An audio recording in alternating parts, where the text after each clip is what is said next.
Hope you're hungry. Today, the Express is at Eat Vancouver, the Everything Food and Cooking Festival.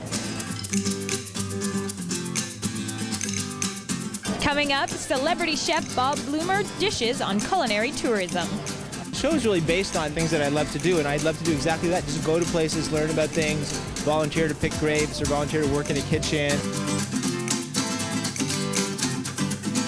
We'll also take a look at new kitchen gadgets and a food pavilion for pets. Save room, because we have lots of interesting stories to load on your plate.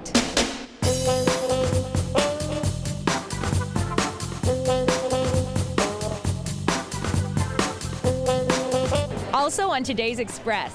Both Tori and fellow rider Danielle Bresson are aiming to compete in the next Summer Olympics. Abbotsford's new BMX racetrack.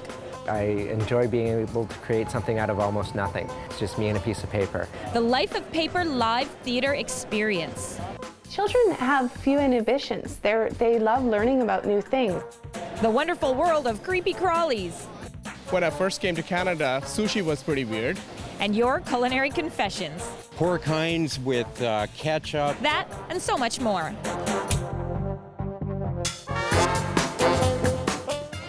Welcome to an all-new Express. I'm Johanna Ward, and today's show is for all of the self-proclaimed foodies out there and anybody really who loves to cook and eat. Throughout the show, we have highlights from the Eat Vancouver Expo. But I want to ask you this. Do you ever feel like you're having a love affair with food? I myself, am not a mushroom girl, but I do have a big crush on the avocado. And to start things off on our show today, Amy Beeman is serving up romance and food from Joey's.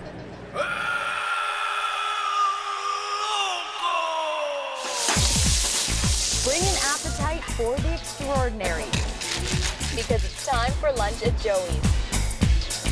The newest Joey's location is on Burrard at Robson, where they are serving up exceptional signature dishes for lunch today in their fabulous lounge area. We are going to try their most popular items: the Chinatown lettuce wrap, the beach salad, the ahi tuna club, and the miso ramen bowl.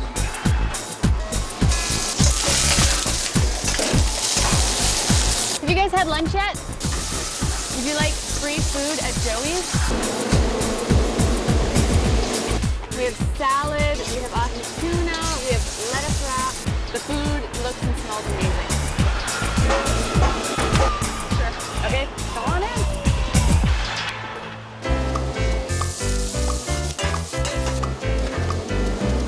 Up first is the ahi tuna club.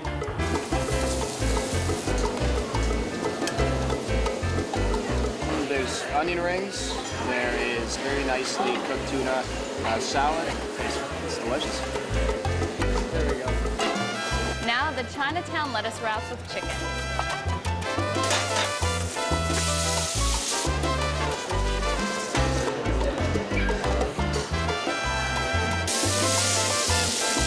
Wouldn't usually think to have a wrap with lettuce, but it's actually quite refreshing.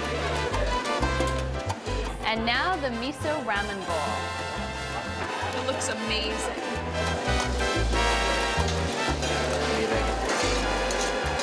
It's got a nice light flavor to it. Last but not least, the beach salad.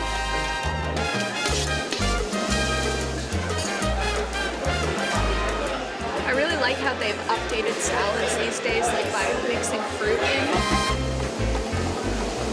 And the results are in. The top 4 lunch dishes at Joey's are. Coming in at number 4 is the miso ramen bowl. It's a nice friendly update on the bowl of noodle. At number 3, the beach salad.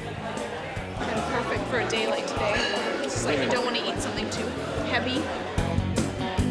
At number 2 is the ahi tuna club. Very different, but absolutely delicious. Good. And the number 1 lunch item at Joey's is the Chinatown lettuce wraps with chicken. Something I wouldn't usually order, but it's very good. Watch out, you never know when lunch is on us. I'm Amy Beeman for The Express. How would you like to win a free lunch at the new Joey's restaurant? To win, be the first correct emailer now. Express contest at shaw.ca to name the top 4 lunch items in correct order. And good luck to you. It's all about food today on the Express. What to cook, how to cook, and who's doing the cooking at Eat Vancouver. By the way, I found an avocado.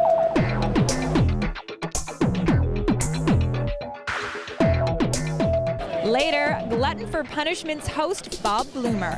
What's the most disgusting or disturbing thing you've ever eaten? Well, the fugu was the scariest because it could have literally killed me. Plus, Olympic hopefuls at Abbotsford's new BMX racetrack. You have to have a lot more guts than most sports. Watching that track makes me want to take it outside, get on a bike, be it a BMX bike or maybe a bicycle built for two. And I know as the end of the school year approaches, most students are looking forward to spending their summer outdoors, except for the student in this next story. As Peter Kim tells us, Janie is looking forward to spending her summer in the lab. Toiling away in this laboratory, Janie Kay is hoping to one day help thousands of people. This precocious 17-year-old has an ambitious goal. I want to find a way to, alleviate the pain of the cancer patients and make their therapies more effective. She's already well on her way to realizing this dream and has recently made a breakthrough. Conventionally, we often treat tumor by chemotherapy, radiotherapy, etc. But there isn't a very clear way of dealing with the cells that die as a result of the tumor treatments. So what I did was improve the macrophages' ability to eat dead cells, so that to improve current cancer therapies. What about working some more on that flow cytometry assay we were talking about to try and see whether your cells were really engulfing the apoptotic cells? Dr. Megan Levings is one of the many professionals who have guided Janie through the scientific maze of experiments and data collection. Janie's discovery, says Levings, is no small one. This could have implications in designing therapies for cancer because the removal of dead cells is one of the key processes in therapies for this disease. So just how did this high school senior come across her breakthrough?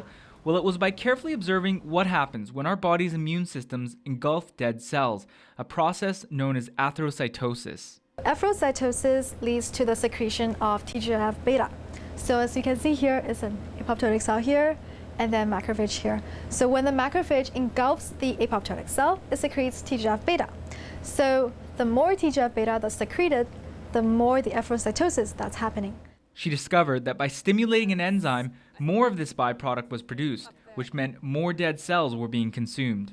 When she came to the lab to talk to me about the project that she had started working on and the experiments she wanted to do, I was really overwhelmed by the amount of research and the depth in which she had gone into her project and how much reading of the literature she'd done. It was, I think, at the level of a graduate student.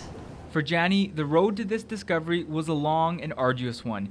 She labored over 200 hours outside of school to finish the project, which took almost a year to complete. She was coming to the lab as much as she could, usually arriving at 2 or 3 o'clock in the afternoon to liaise with the people in the lab who were directly supervising her. She was very dedicated because she would work here late at night. She would come in on weekends and clearly motivated and excited by what she was doing. Her godfather was a doctor in natural Chinese medicine, and she recalls the joy in his patients' faces. That's what motivates her, but her natural curiosity and sharp intellect are what propel her forward. Do you think your cells are looking any healthier today? It's better, but still not confluent. Yeah. Can I have a look? Yeah, sure. This unassuming high school student gives new hope to the thousands of people touched by the scourge of cancer. And with every specimen analyzed, Janie and those working with her inch closer to a cure. In Vancouver, I'm Peter Kim for The Express. Janie recently won the BC Regional Award for the Biotech Challenge for her discovery. She couldn't make it to nationals, though, because she was writing exams. Priorities, that's what it's all about. And for me today on the show, it's to find out what the Food Network host of Glutton for Punishment, to find out what the most disturbing thing is that he's ever eaten. And then we'll get your answers. I've eaten frog's legs in France. And later, they're not eating them, they're learning about them. It's the big, bold world of bugs. From bugs to BMX. Well, these aren't bugs, these are apple chips. But did you know this is the first Summer Olympic Games that will include BMX racing? The sport is popular all over the world and with all ages, but especially so at the new track in Abbotsford. To get that out of there. Fast turns, jumps at high speeds, and they're only in elementary school. Alex and Ryan Tugas are ranked number 5 and number 8 in the world for BMX racing. Alex, when he was 2.5, just wanted his training wheels off and just wanted Daddy to build jumps, and that's how it started. So do you guys train together? Yes. And do you like training together? Yeah. I like helping him on stuff that he has troubles with. Do you like the fact that your brother can give you tips? Yes. Nancy and her husband are both involved in the sport, helping with competitions and bookkeeping. Me and my husband don't ride. There's a few families that Mom and Dad do ride too, but we stay on the outside of it. And they always drive us here and they always feed us. It's an awesome sport for young kids because it's all ages, and like Tori Nyhog, who is World 1. That's what my boys aspire to be. In fact, a lot of kids look up to Tori Nyhog. He's the current world champion and an Olympic hopeful. He says he's thrilled the sport is now part of the Summer Games. I think it's really cool. It's going to be good for the sport, and hopefully I can go in 2012. In fact, both Tori and fellow rider Danielle Brisson are aiming to compete in the next Summer Olympics. I am going to try to make it to the 2012 in England, so cross my fingers, but we'll work for it. And Danielle's coach says this track right here in Abbotsford is a great place for the teens to train. Yes, this is a very good course. We built it last year for the pre-World Championship event.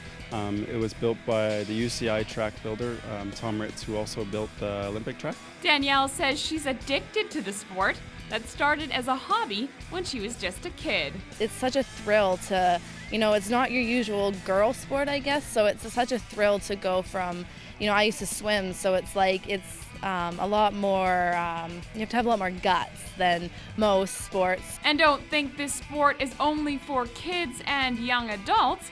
BMX biking and racing has very few limitations. If you can ride a bike, you can do it. We have half trackers, and I think we have like 3-year-olds doing half track. But the age class starts at it's 5 and under, and then we have 45 and over. In BC here, we have a rider that's 69 this year. And as for Ryan and Alex, who are among the youngest riders in the sport, their mom and biggest fan will always be a little nervous when they ride. There's no crashes. That's the worst part. Just stay on your bike. There are actually entire families that travel all around Canada and the United States to compete. And according to BMX race organizers, there's been an increase in moms participating in the sport. You want to hear about another amazing increase? 234% increase in the last 2 years of people participating in culinary classes, according to the Pacific Culinary Institute. And I think we can see why here at Eat Vancouver. After the break, food as art and chef superstars. Plus, the Life of Paper origami performance. Stay with us.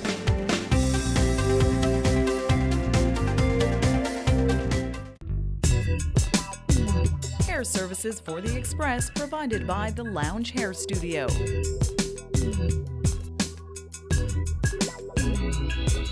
The Lounge, helping you reach your full image potential.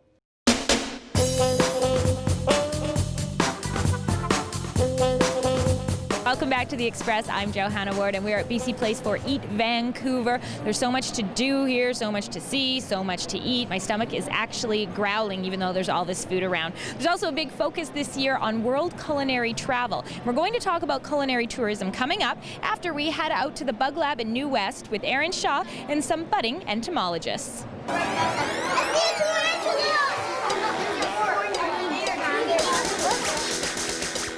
These junior entomologists take their work at the Bug Lab in New Westminster very seriously.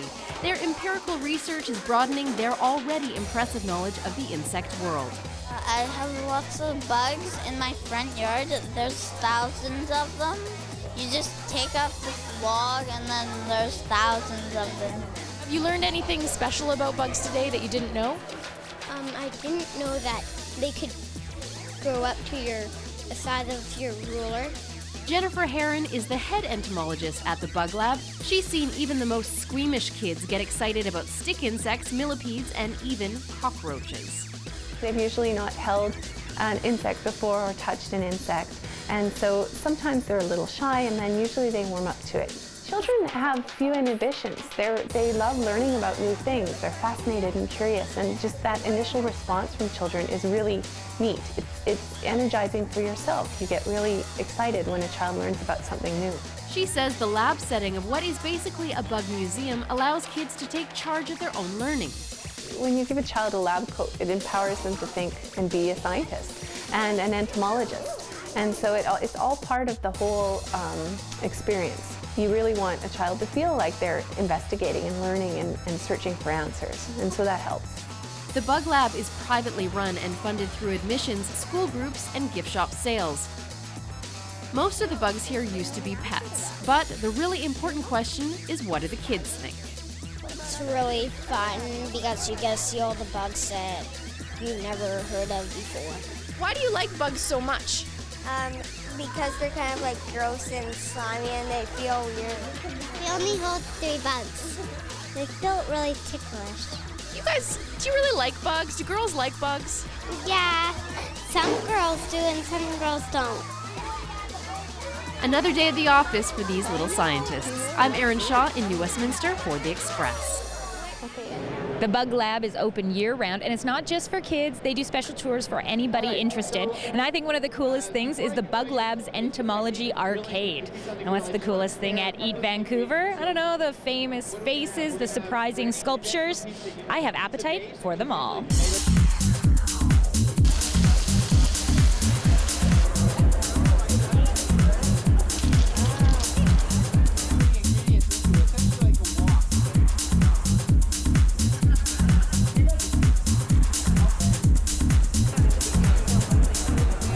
We weren't supposed to play with our food. Isn't that what you're supposed to do? I thought you played with it. I play with it every day. This doesn't even, I guess it's edible, but it's more like artwork. Yeah, actually it is all edible, and part of the competition is that it has to be edible. So there's no styrofoam armatures or wood in there. The thing I think that's the funniest is you had other chocolates on display, but people ate them. Yeah, and I put a little signs up, for display only, please don't eat. Hot food served cold, that's today's competition? Yep, that's today's competition, and what it is they prepare the food like they would normally prepare it for a restaurant. The only difference is they cool it down and then glaze it with 3 layers of gelatin. This way it keeps it all nice and shiny, just like you would see it presented to you in a restaurant. Would you actually eat it like this, though, with all the gelatin on it? I don't know, I don't think so.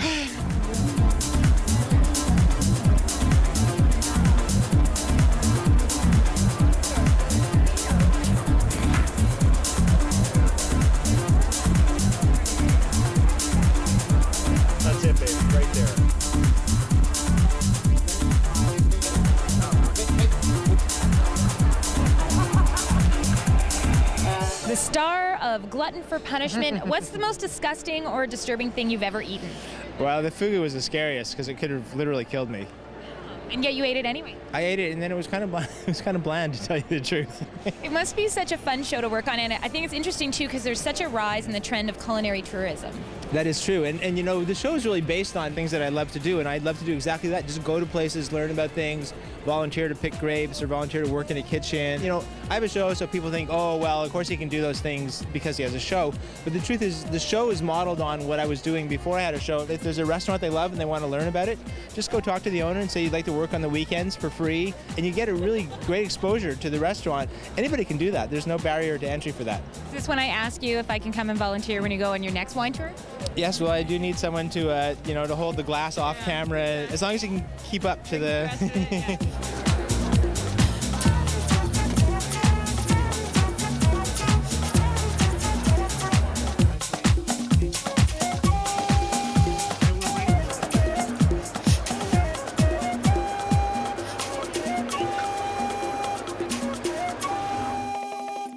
When they say they have something for everybody at Eat Vancouver, they mean it. You know, the celebrity chefs, the culinary competitions, even the Pets Eat Too pavilion. And we like to think on The Express we have something for everyone as well. Up next, Tracy Pellizzari takes us on stage for Origami Theater. He's been paper folding since the age of 3, and now Joseph Liu is a full-time origami artist. While he's usually busy producing commercial products, right now he's focused on raising the profile of his art. I enjoy being able to create something out of almost nothing. It's just me and a piece of paper. I think I have a scientific background. I studied computer science in university, and I think that origami, the geometry involved, allows me to bring that scientific analytical part of my mind together with the more artistic side of my mind. He's joined forces with other origami enthusiasts as well as the local arts community to produce The Life of Paper, an exhibition and performance that celebrates the creative potential of paper. How long does it take to do a typical piece? It really depends. Some of the simpler ones can be done in a couple of minutes, and the really detailed complex ones can take days. This dragon here probably took in excess of 20 hours. Wow. And do you use a specific type of paper? Or? I try to choose a paper that's appropriate to the piece that I'm working on, so something that reflects the quality of the subject. I do have a favorite paper. It's a German-made paper that has a good stiffness to it that folds well. That's my default. The live theater component features costumes and props made out of paper, most through origami techniques. A 14-foot tree on the set is even made of paper. But most compelling is the performance, which traces the history of paper and the journey of origami from its origins in China through many different countries. We're using many different theatrical styles, so each country that we go through, we're trying to show some sort of representational form of the theater in that country, as well as showing how they interacted with paper. You might be surprised by what you learn about the art form. Everybody thinks it's Japanese, but there's origami traditions in China and Korea, in Spain and several other European countries. So it may well be that there were several different places where paper folding started, and they sort of merged together into what we call origami today. Origami is enjoying a surge in popularity, but hasn't quite caught on with the art-going public. It's hoped events like this will help raise its profile, so it's viewed less as a childhood diversion and more as an emerging art form. In Vancouver, I'm Tracy Palazzari for The Express. The Life of Paper, the live theater performance, continues through to June 1st at the Roundhouse in Vancouver. Now, Eat Vancouver, it's done for the year, but coming up we will tell you how you can get in on more Eat Festival action after we shine our spotlight on some other great events.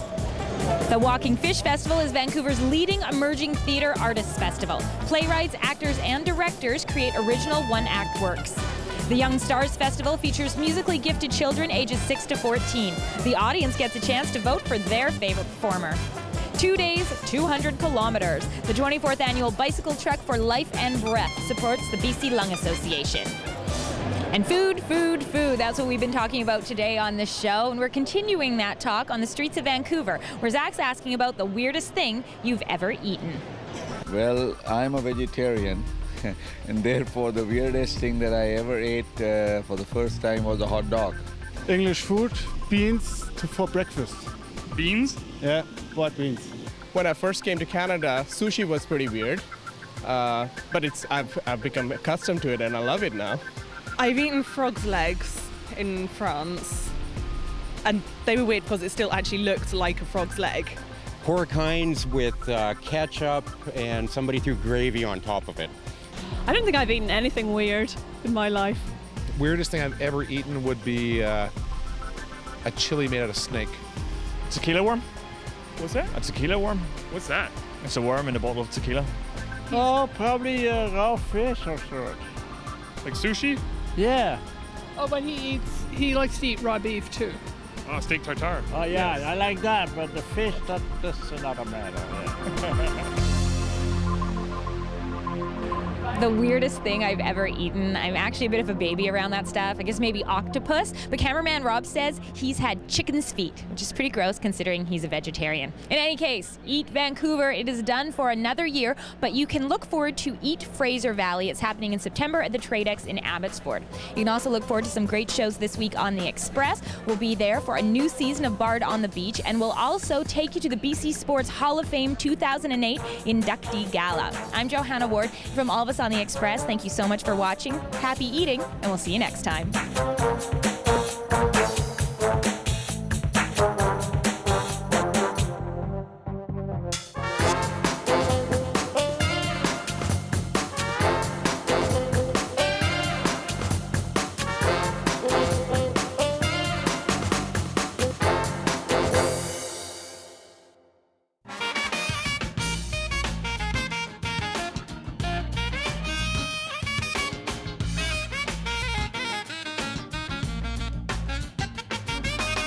Coastal Jazz and Blues Society proudly present the TD Canada Trust Vancouver International Jazz Festival, June 20th to 29th. Vancouver's signature festival is one of the most acclaimed musical showcases in the world, drawing over 500,000 people to 400 concerts. For 10 days, the city resonates with eclectic sounds. Over 1,800 artists from Canada and around the world animate 40-plus stages around town. From the jazz mainstream to the cutting edge, from legendary artists to new emerging talent, from blues and funk to Latin and electronica and beyond. British Columbia's biggest and most popular music festival delivers. Now, you're about to see some of the great artists appearing at our 23rd annual festival. Friday, June 20th at the Orpheum, presented by BC Honda Dealers, 2008 Album of the Year Grammy winner, the legendary Herbie Hancock. Sophomore jive from victims of typewriters. The band sounds like typewriters. The big man, he's not listening.